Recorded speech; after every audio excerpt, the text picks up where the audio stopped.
Hi, I'm Emily of British Girl Bakes, and I'm going to show you how to assemble and frost a half and half cake like this one. And I'm also going to show you how I decorated this one with painted macarons and fruit and sugar art. I'm going to build a 4-layer cake, so I'm starting with 4 layers of cake, and I have 2 vanilla and 2 chocolate. And I also have 2 different flavours of buttercream, and these ones are berry and caramel.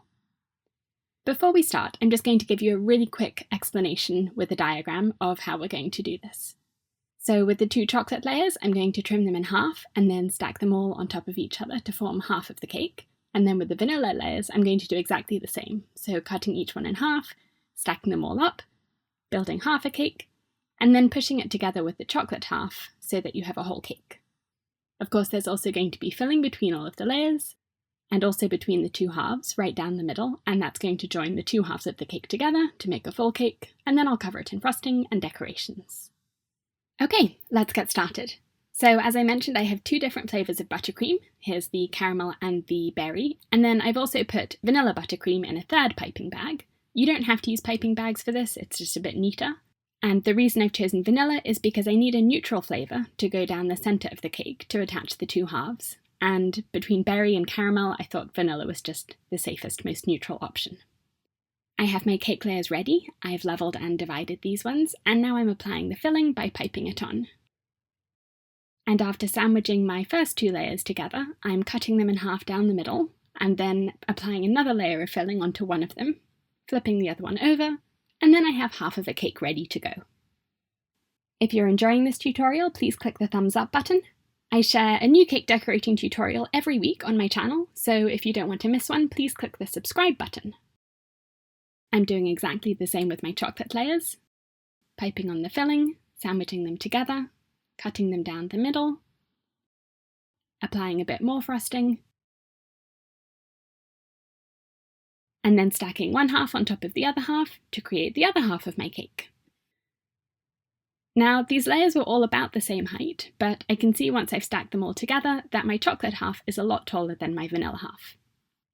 And to fix this, I'm just going to flip the chocolate layer down on its side and trim off a little bit from the top and a little bit from the bottom, so that both halves of the cake will be the same height. And you can do this the way I did, or you can line the cakes up side by side, and then you get a better view of how much you need to cut off. I'm going to chill these cakes in the fridge for about 30 minutes just so that they firm up and they're a bit more stable for when I come to build the cake. I'm piping 2 dollops of buttercream onto a cake board, one to attach each half of the cake, and now I'm flipping one half of the cake on its back so that I can spread some filling into the middle, and that's going to attach the 2 halves like glue. This is why it's really important to chill the cake halves first so that they're stable enough to do this.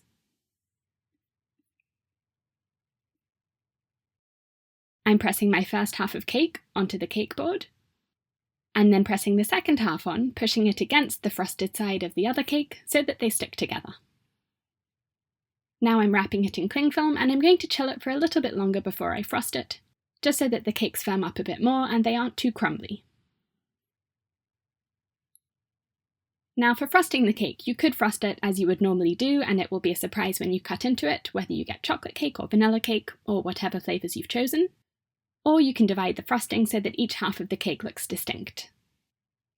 I'm starting with a crumb coat, which is just a really thin layer of frosting to cover the whole cake, and that traps any crumbs that come off the cake and they don't get into the final layer of frosting.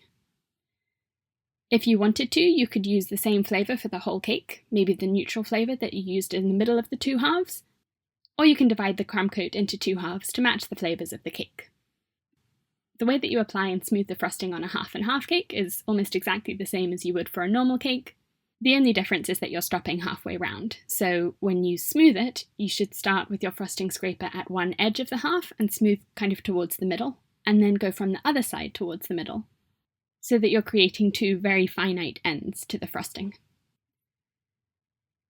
Don't worry if the end is a little bit messy, you can just stick your frosting scraper into it with a bit of pressure and then sort of swipe off away from that half of the frosting, and that will take off the uneven edge and leave a nice smooth line. You can also divide the flavours of the frosting on the top of the cake, but just for ease I've done the same flavour for both halves of this cake. It's best to chill the first half before you continue with the second half, so that if you get any of the second flavour over the top of the first flavour, it's really easy to wipe it off because the first flavour is chilled and so it holds its shape.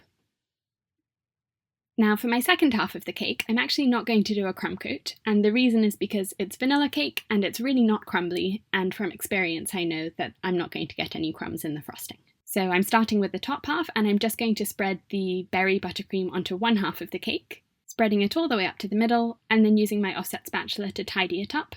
And this is an example of why it's important to chill the first flavour. It's really easy for me to wipe off any berry frosting that sneaks over onto the other half of the cake, because that first flavour is chilled and it's set, and it won't get damaged by me wiping the berry buttercream off the top using my offset spatula. I'm spreading the berry buttercream all around the sides of the cake, just covering up this one half, trying to get the same thickness all around the cake, and then I'm smoothing it out with my frosting scraper, always smoothing from one edge of the berry buttercream into the middle, and then back from the other edge into the middle. And that creates a fairly neat division between the two flavours of frosting, but I can tidy it up by pushing my frosting scraper into the frosting where I want the join between berry and caramel to be, and then swiping away, and that leaves a really neat division. While the frosting is still sticky, I'm going to give it a bit of texture, and you can do this with either an offset spatula or a spoon. And all I'm doing is swiping from the very bottom of the cake up to the very top, and it's creating these really rustic looking vertical grooves in the frosting, which create little peaks at the top of the cake.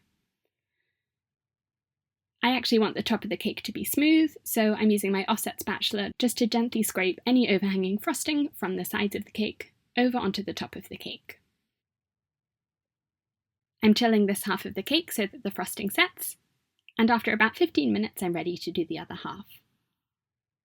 I'm spreading my caramel buttercream onto the top of the cake, and where it goes over onto the berry buttercream, it's really easy just to scrape it off with my offset spatula.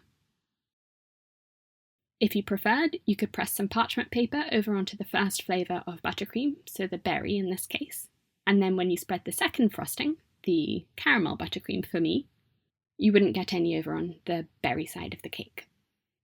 Now I'm just spreading the caramel onto the sides of the cake and then smoothing it the same way that I did for the berry frosting. And I'm going to apply the same texture to this half of the cake, and I'll show you how I do it with an offset spatula this time instead of the back of a spoon. So I'm just holding the spatula against the very bottom of the cake and swooshing it upwards, applying a little bit of pressure but not too much pressure, and that leaves these nice grooves in the frosting. I'm tidying up the top by wiping any of the overhanging frosting over onto the top of the cake, and I'm really happy with how the frosting looks. To create decorations for the top of the cake, I'm starting with some sugar art, and I've just boiled some sugar and water together for this. And I'm pouring this onto a silicone mat, and I've tried to give the mat a bit of movement by draping it over a bowl.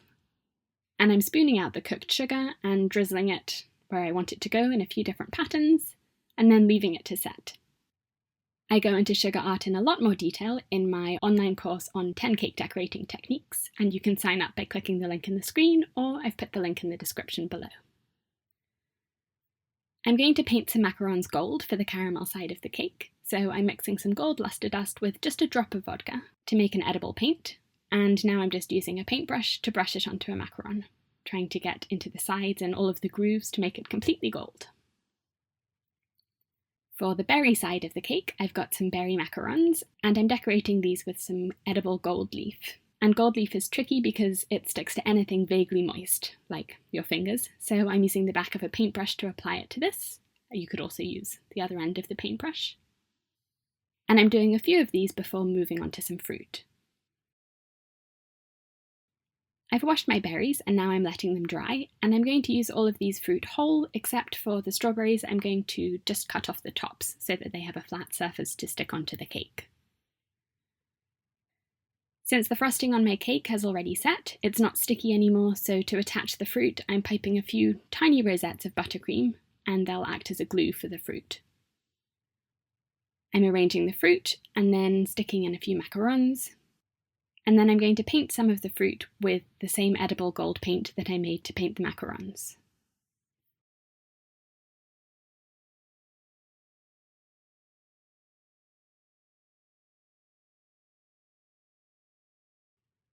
For the caramel side of the cake, I'm piping these little wiggles, which I'm doing with a 1M tip, and as I squeeze the buttercream out of the bag, I'm just wiggling it back and forth, and that's creating these nice ruffles. And these are going to support the sugar art decorations that I made earlier.